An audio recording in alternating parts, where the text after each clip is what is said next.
बड'लेण्ड जय जय बर' हारिनि जय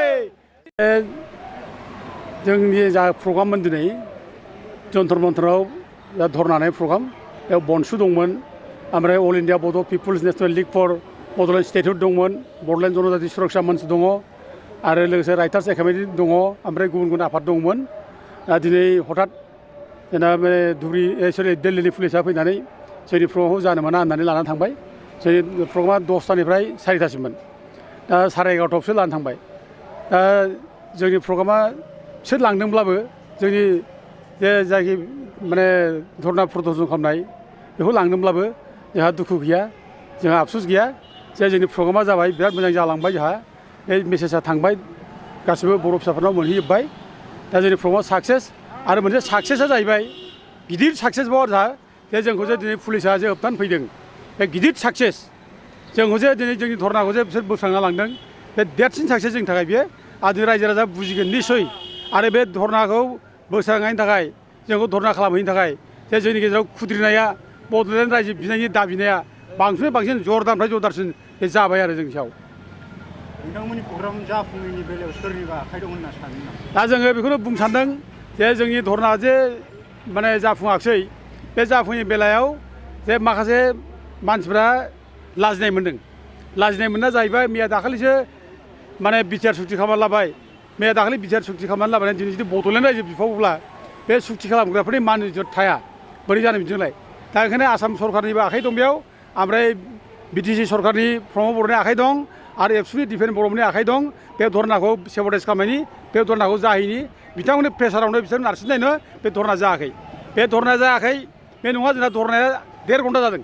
बे धरना 1.5 घन्टानि धरनायानो बर' जाथिफोरखौ मोनसे सिरि मोनखांहोदों दा बर' जाथिनि गेजेराव मोनसे गोदौखांदों बयबो जे बड'लेण्ड नांगौ बे हिसाबै बयनिबो गेजेराव जावरिखांनाय बे फैदों आरो बे धरनाखौ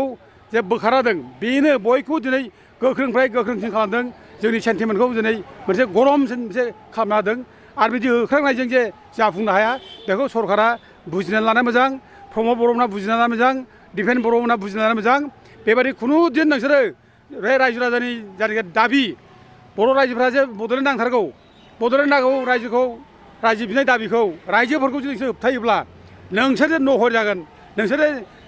सै खालामजागोन रायजोफोरजों बे जिनिसा रोखा जाबाय साबधान जानाया मोजां बिसोरो बर' रायजो राजाफोरा आलादा बड'लेण्ड सोमावसारनायनि बेलायाव प्रमद बर'मोनहा दिनै होबथानो बिथांमोना मा मोन्थाय बिसोरहा जेबो मोन्थाय गैया बड'लेण्ड रायजो बिनायखौ मानोना बिसोरबो गावसोर बड'लेण्ड रायजोनि बाथ्रा बुंबोदों दा बिसोरो बे दाबिखौ होबथानाय खालामनानै जाहैदों बिसोरना दिनै जे बिटिआर सुक्ति खालामनायनि उनाव बिसोर बिटिआर सुक्तिजों लोगोसे बिसोरो जोंनो बड'लेण्ड रायजो नांलिया बेनो फाइनाल कमप्रिहेनसिभ सलिउसन जाबाय होनना बुंदों आसामखौ जों बुखावलिया होनना बुंदों दा बे फाइनाल एन्ड कमप्रिहेनसिभ सलिउसन जाबाय फाइनाल जाबाय जोंना बे जोबथा सुक्ति जाबाय होननानै बुंनायनि उनाव बिसोर आरो गोदानै जे रायजो बिबावबाय बड'लेण्ड रायजो बिग्रा ओंखारबाय बेखौ बिसोर लाजिनाय मोनदों दा गभर्नमेन्ट अफ इन्डिया हयथ' बिसोरो बुंदों जे हेमन्त बिश्व शर्मा हयथ' बिसोरखौ बुंदों जे नोंसोर सुक्ति खालामनानै लाबाय बिटिआर सुक्ति आरो नोंसोर सुक्ति खालामनायनि उनावनो आङो प्रमद बर'खौबो एबसुनि नेताफोरखौबो गासिखौबो लांनानै आङो बिटिसिनि सिफ खालामहैबाय बिटिसि सरकार गठन खालामहोबाय दा बिदि खालामनाय हिसाबावबो नोंसोरनिफ्राय मानो बड'लेण्ड रायजो बिग्रा ओंखारबावखो नोंसोर मानो बेखौ माबानो होबथानो हादिया हयथ' माने बाथ्रा फैगोन आरोखि नोंस्रा बिसोरनि सायाव कन्ट्रल गैया नामा बिदिबा दा बेखौ लाजिनाय मोनदों बिसोरो दा जों गावसोरखौ जेरै सोरबा सानदोंमोन गावसोर साननायानो सब किसु जागोन सानदोंमोन बड'लेण्ड रायजो नाङाब्लाबो गावसोर जेबो बुंनाय नङा सानदोंमोन खिन्थु दिनै जे रायजोफ्रा जे जावरिखांनाय फैबाय रायजोनि गेजेराव जे मोनसे बिग्रायनाय फैबाय बे बिग्रायनायखौ बिसोर बुजियाखै बिसोरो आरो बे बिग्रायनायजों सानसे गावसोरखौ खथि खालामगोन गावसोर जे रायजोफोरजों नेवसिजागोन सै खालामजागोन बेखौ बिसोर बुजियाखै जाथि फाननायनिफ्राय देरसिन अपराध जेबो गैया हारि फाननायनिफ्राय देरसिन अपराध जेबो गैया दिनै हारि फाननाय बायदि एथ' गाज्रि खामानि मावनायाव बिसोर लिप्त बिसोरो जघन्य बिसोर बे जायगायाव माने बिसोरो जरित बेबायदि हारि फाननाय खामानियाव जरित थानाय मानसिफ्रा दिनै माने रायजोजों नेवसिजागोन बे स्पस्ट बेखायनो बिसोर बाजदों आसाम सरकारजों बिसोर दिनै लोगो लाफानानै आसाम सरकारनि बुंनायाव नैबे जोंनि धरनाखौ जेरैखि बन्द' खालामनो बानसाल थांनो हायोबा बे जों नाजादों आरो बिसोर नाजानायावनो बिसोरनि बुंनायावनो दिनै जोंनि धरनाया आद्रायै जोबलांदों आरो बे बिथिंखौ नोजोर बोनानै नायोब्ला बर' रायजो राजाया मा साननाया मोजां बर' रायजोआ बुजिगोन गासिबो सैथोआ मा जिनिस सैथोआ सैथोखा नों हाजार सैथोखौ माने जोबख्रुबनानै दोना मानो हाजार सैथोखौ नाख्रेबनानै दोननो नागिरा मानो सोरखौबा सिगि सग' खालामनानै बुख्रेबनानै दोननो नागिरा मानो सैथोआ सैथोखौ नों दाबायहा रायजोफ्रा बुजिगासिनो दं बुजिलांगासिनो दं दा जेब्ला बिटिआर सुक्ति जायो रायजोफ्रा बुजियाखैमोन बयबो रंजादों फुरथि खालामदों बमा गावदों बयबो जे माबा मोनसे मोनथारबाय जोंहा गिदिर मोनथारबाय आरो बिसोर बुंनो हादों जे बड'लेण्ड रायजो मोननाय समान जाबाय जोंहा बिटिआर सोदोबानो बिराद गिदिरखा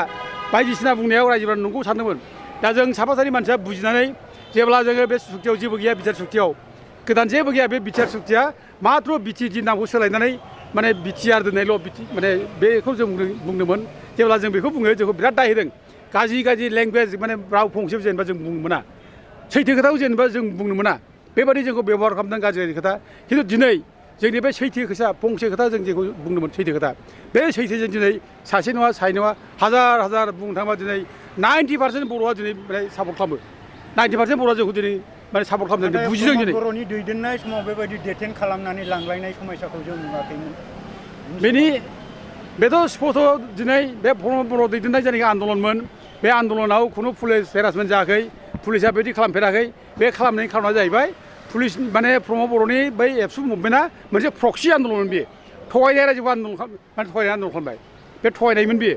बोरै रायजोखौ थगायनानै जे एनडिएफबिनि जायनाखि बड'लेण्ड रायजो बिनाय बर' रायजोफ्रा बड'लेण्ड रायजो बिनाय बे बड'लेण्ड रायजो माने बिनाय बड'लेण्ड रायजोखौ बोरै सेबटाइज खालामनो हायो बर' रायजोनि आलादा रायजो बिनायखौ बोरै सेबटाइज खालामनो हायो बे सेबटाइज खालामनो नागिरनो थाखायनो हेमन्त माने बिश्व शर्माया प्रमद बर'खौ माने एजेन्ट हिसाबै लगायदों आरो प्रमद बर'नि थोननायावनो बे प्रक्सि एबसु आन्दलन खालामदों नङाबा नोङो सासे आन्दलनकारि नेताया नों उन सिगां सिकिउरिटि लालायनानै बिराद सिकिउरिटि गार्ड एखेबारे टाइट सिकिउरिटि 11 जन गाहाम सिकिउरिटि लानानै आन्दलन खालामनाय खुनु हिस्ट्रियाव नुवाखै प्रमद बर'नि आन्दलनावसो एबसु आन्दलनावसो जों नुदों गाव सिकिउरिटि लानानै आन्दलन खालामनाय बेखौ नुदों हाइवेआव जेब्ला आन्दलन खालामो हाइवे आन्दलन खालामबाबो बिसोरो अनला ओंख्रि देलायनानै जादों उवाल लांलायनानै बिरादनो ज' अनला ओंख्रि देलायनानै जाबाय हाइवेआव बिदि देलायनानै अनला ओंख्रि देलायनानै हाइवे बन्द खालामनाय खुनु हिस्ट्रियाव गैया बे नोजोर गैया बे प्रक्सि आन्दलन बे आरो बेल' नङा जेब्लानाखि माने खालामो बिसोरो बड'लेण्ड रायजो बुङो बड'लेण्ड रायजो बुंनाय गेजेर बिसोर मा खालामो इलेक्सन गेलेफैयो उरखा उग्रा ब्रह्मनो भट नांगौ उरखा उग्रा ब्रह्मखौ देरहानांगौ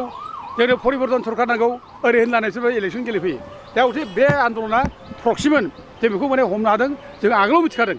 आरो बिनि गुदि माबायानो जाहैबाय बिसोर बड'लेण्ड आन्दलन खालामबाय बिनि गुदियाव खिन्थु बिसोर बड'लेण्ड आन्दलन नङामोन जेब्ला बिटिसिआ 2003आव एकर्ड जायो बिटिसि 2003आव एकर्ड जानायनि उनाव फार्स्ट इलेक्सन जेब्ला बिटिसिआव जायो 2005आवनो प्रथम उरखा उग्रा ब्रह्मआ गाव रायजो सभानि एमपि थासेयावबो बे बिटिसि चिफ जानो थाखाय इलेक्सन गेलेनो थांदों बेथ' बड'लेण्ड रायजो बिनि थाखायथ' थाङाखै बियो दा बे बिटिसिआव 2005आव इलेक्सन गेलेनो थांनायानो बर' जाथिनि गावस्रानायनि गुदि खारन दा बेनो दा बे माने चिफ जानो नागिरनायखौ एबसुआ लोगो लाफानानै माने एथ' मोजां आराम्भ जाफुंनाय खुंहांनाय एथ' मोजां 6 सिडिउल एरेन्जमेन्ट जाबाय 2003आव बे एकर्ड जानानै खुंनो नागिरजेननाय बे बिटिसिखौ डिस्टार्ब खालामनाया उरखा उग्रा ब्रह्मआनो बेनि दारै जादों आरो बे बर' जाथियाव गावस्राय लाबोनाया बेनो आरो बेल' नङा आं दिनै मोनसे खोथा बुंनो सानदों बे उरखा उग्रा ब्रह्मनि थाखायनो बर' जाथियाव सा सानजा सोनाब खोला लालायनानै गावजों गाव बे एनडिएफबि नैबे बिएलटि नैबे बर' नैबे माने माबा होनलायनानै एखेबारे गेजेराव बुलाय सोलाय खालामनाय नांलाय खमलाय खालामनाय बेनो दिनै बर' जाथियाव जे हाजार बर' फिसा जे बर' आइजो जे जोंहा माने रान्दि जाबाय बर' फिसा मावरिया जाबाय बेनि गासिबो रेसपन्सिबोला उरखा उग्रा ब्रह्म आं बेखौ बुंनो लुबैयो दा बिथाङा जुदि जुद्धनि घोषणा होआमोनब्ला बे जुदि माने जुद्धनि जुदि घोषणा होआमोनब्ला जोंनि गेजेराव बिदि गावजों गाव दाङाबाजि जानाय नङामोन बुलाय सोलाय बुथारस्राय जानाय नङामोन बे जुदि एनडिएफबिखौ जेरावनो मोनो बेयावनो होसो रायजोफोर जेरावनो मोनो बिसोर होसोनांगौ होननानै जुदि माने गन्दगल खालामामोनब्ला जोंनि गेजेराव गावजों गाव बिदि बुलाय सोलाय जानायावमोन बुथारलाय सोलाय जानायावमोन दा गथिखे आं बेखौनो बुंनो सानो दिनै समस्त दावरावनि गन्दगलनि मेइन गुदियानो इउजिए ब्रह्म बिथांनि दानाय गन्दगल जादों आं दिनै बेखौ बुंनो हायो आरो मोनसे पइन्टखौ आं दिनै बुंबावनो सानदों रोखानो रायजो राजानि सिगाङाव आं आपिल खालामदों रायजो राजाफ्रा बुजिनो सेस्था खालामदों रायजोफोर दिनै जोंनि गेजेराव जोंनि नेताफ्रा जेरैबायदि खोथा बुंलादों जोंनि नेताफ्रा जोंखौ जेरैबायदि खोथा बुंनानै मिसा खोथा बुंनानै आन्दायहोदों दिनै बुजिनो सेस्था खालामदों जे जों दिनै थगायजानाय टाइम नंला बियो जाथिखौ जों दिनै फोजाखांफिननांसिगोन जाथिया दिनै मोनसे नङा मोनसे दिनै गोमालांगासिनो दं जोबलांगासिनो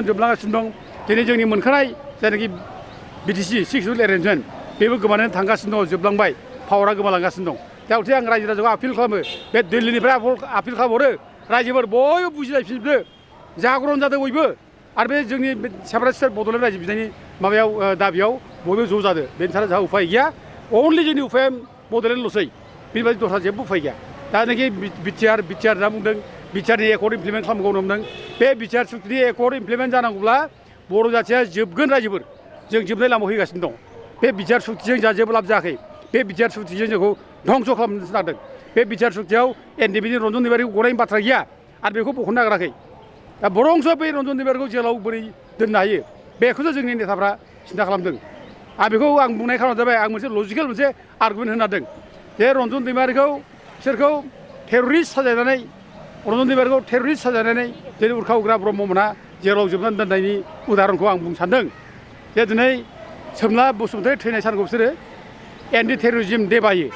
आं रेसपेक्ट खालामो सोमला बसुमतारीखौ आं सनमान होयो बयबो सनमान होयो बेबो अनादर सासे नेताया जिउ गोमानांबाय बिनि जिउखौ आं सनमान होयो खिन्थु बेनि थैनायनि दिनखौ एन्टि टेररिज्म दे जे अबजार्भ खालामो दा बिदिब्ला टेररिस्टआ सोर टेररिस्टआ सोर सोमला बसुमतारी थैदों गावजों गाव बिदा फंबाय गावथारलायनाय बुथारलायनाय थैदों उरखा उग्रा ब्रह्मआ जुदि एनडिएफबिखौ होथारनांगौ बुख्रुबजोबनांगौ बे रोखोमनि अर्डार होआमोनब्ला आरो एनडिएफबिआ जे जुद्ध ओंखारामोनब्ला एबसु एनडिएफबि जुद्ध नाङामोनब्ला बे सोमला बसुमतारी थैयामोन दा बे थैनाय खारना बेनो उरखा उग्रा ब्रह्मआ बे गाज्रि रोखोम मोनसे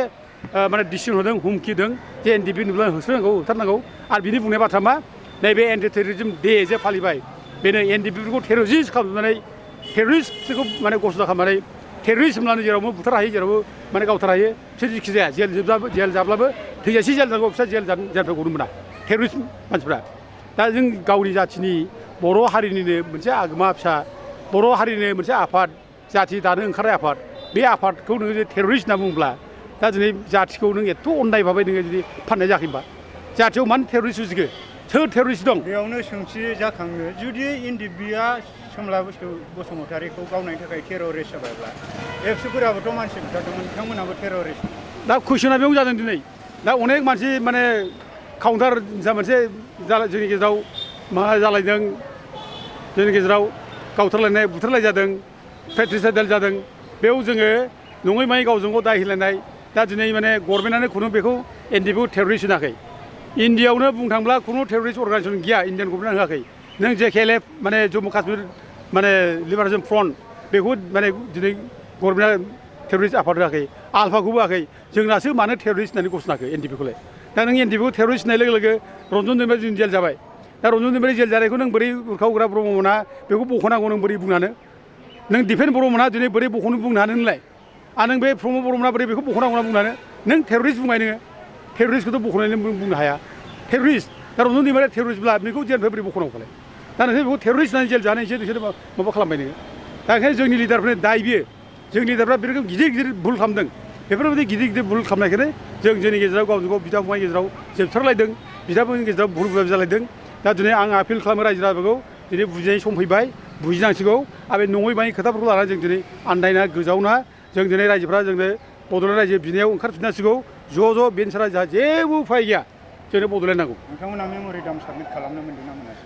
दा मेम'रेन्डामखौ माने अलरेडि पुलिसा जोंनो बेयाव माबाखौ डेमनस्ट्रेसनखौ होआखैब्लाबो मेम'रेन्डाम हैनो थाखाय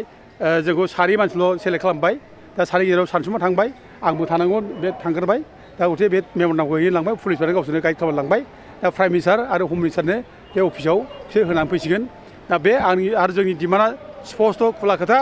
जोंनि डिमान्डआ सोनाबहा संकस दैमानिफ्राय सानजाहा सौदियासिम बे जोंनि ओमफ्राय भुटान हाजोनि गाहायाव थानाय सेरफां बे जोंनि आलादा सेपारेट स्टेट बड'लेण्ड जों बेखौ दाबि खालामदों आरो बड'लेण्ड रायजोआ जोंनिखा जोंहा बुरन्जिनि बेयाव माने गोहोम दङ जोंनि राजा महाराजा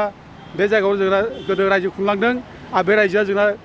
खुन संकस माने हिमालय हाजोनिफ्राय खोलाजाय बंग'पसागरसिममोन जोंनि रायजोआ माने सानजा दिक्राय दैनिफ्राय सोनाबा खरथया दैसिममोन जोंनि रायजोआ बे जोंनि गिदिर मोनसे प्रागज्यतिस रायजोमोन बे बर'फोरनि रायजो खुंलांनाय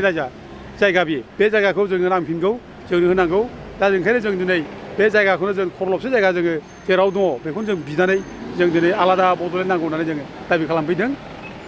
बर'नि सासे आङो बयखौबो बुंहरसै दिनै जय बड'लेण्ड जय बड'लेण्ड जय बर' हारिनि जय बर' हारि खौसे जा बर' हारि खौसे जा धन्यबाद।